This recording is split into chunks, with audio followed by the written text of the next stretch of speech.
تازہ اور چیدہ خبروں اور ان پر تبصروں پر مبنی پروگرام پیش ہے کشمیر کشمیر۔ میں ہوں ابن سلام۔ حریت کانفرنس کا کہنا ہے کہ بھارت مقبوضہ جموں کشمیر میں مسلسل بین الاقوامی قوانین اور معاہدوں کی خلاف ورزی کر رہا ہے، جبکہ حریت کانفرنس نے دوسری طرف بھارتی یوم جمہوریہ کو یوم سیاہ کے طور پر منانے کی کال کا اعادہ کیا۔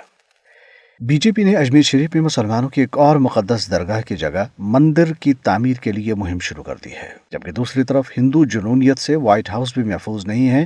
امریکی عدالت نے ایک ہندو جنونی کو 8 سال قید کی سزا سنائی ہے۔ لنکڈ ان کی تحقیقی رپورٹ میں کہا گیا ہے کہ بھارت میں ہر 10 میں سے 8 نوجوان روزگار کی تلاش میں ہیں، جبکہ کینیڈا میں 20,000 بھارتی طلبہ تعلیمی اداروں میں نہیں بلکہ دھندا کرنے میں لگے ہوئے ہیں۔ بات کرتے ہیں سب سے پہلے حریت کانفرنس کے بیان کی۔ حریت کانفرنس نے کہا ہے کہ بھارت غیر قانونی طور پر اپنے زیر تسلط جموں کشمیر میں اس پر اپنا قبضہ بچانے کے لیے بین الاقوامی قوانین اور معاہدوں کی مسلسل خلاف ورزی کر رہا ہے۔ حریت ترجمان نے سری نگر میں ایک بیان میں کہا ہے کہ بی جے پی کی بھارتی حکومت نے 5 اگست 2019 کو مقبوضہ علاقے کی خصوصی حیثیت منسوخ کر کے کشمیریوں کو بین الاقوامی قوانین کے تحت حاصل تمام بنیادی حقوق سے محروم کر دیا ہے۔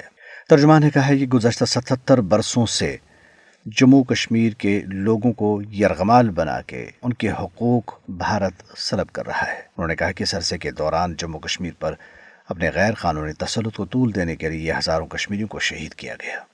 ترجمان نے کہا ہے کہ بھارت کشمیریوں کے خلاف جو کچھ کر رہا ہے وہ جنگی جرائم کے زمرے میں آتا ہے، چنانچہ بھارت کی پکڑ ہونی چاہیے۔ انہوں نے عالمی اداروں اقوام متحدہ سے اپیل کی ہے کہ وہ نہ صرف بھارت کی پکڑ کریں بلکہ کشمیر کا مسئلہ بھی اقوام متحدہ کی قراردادوں کے مطابق حل کرائے۔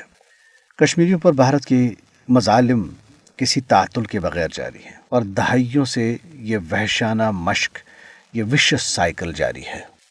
اسی سے پتہ چلتا ہے کہ بھارت کی حیثیت کشمیر میں قابض کی ہے، حالانکہ کشمیریوں نے تو کوئی ایسی ڈیمانڈ نہیں کی ہوئی ہے جو آسمان سے پرے ہے، جو بین الاقوامی قوانین یا معاہدوں کی مخالفت کے زمرے میں آتے ہیں۔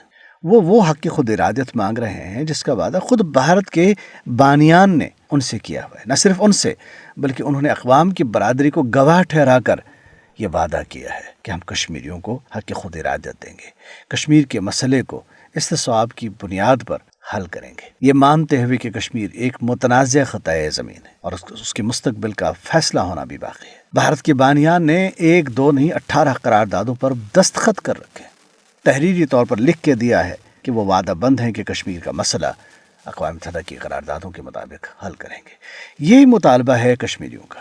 وہ بھارت کے موجودہ حکمرانوں کو یاد دلا رہے ہیں کہ وہ اپنے بزرگوں کے کہیں کم از کم پاس و لحاظ کریں، انہیں حق کی خود ارادیت دیں۔ کشمیر کی غالب اکثریت اگر بھارت کا انتخاب کرتی ہے تو بھارت ان کا ملک، اور اگر پاکستان کا انتخاب کرتے ہیں تو پاکستان ان کا ملک۔ ایک خالصتاً جمہوری مطالبہ، وہ جمہوری مطالبہ جو کہ بین الاقوامی سطح پر ریکگنائزڈ ہے، جو تسلیم شدہ ہے، جس سے انکار کی کوئی گنجائش ہی نہیں، لیکن بھارت کتنی دیدہ دلیری اور ڈھٹائی سے نہ صرف اپنے ہی کیے گئے وعدوں سے انحراف کر رہا ہے بلکہ کشمیریوں کو کچل رہا ہے۔ اور کشمیریوں کو کچلنے کے لیے جن بین الاقوامی سطح کے یا بین الاقوامی نوعیت کے قوانین کی روح سے جرائم کا ارتکاب کر رہا ہے، ان کو چھپانے کے لیے پروپیگنڈا کر رہا ہے، خود مجرمانہ کردار اور کشمیریوں کو مجرم کے طور پر پیش کر رہا ہے۔ مزے کی بات ہے اینٹی ملیٹنسی کے نام پر آپریشنز کر رہا ہے اور دوسری طرف خود بدترین ریاسی دہشت گردی کا ارتکاب کر رہا ہے اور مجاہدین کے نام پر پوری کی پوری کشمیری قوم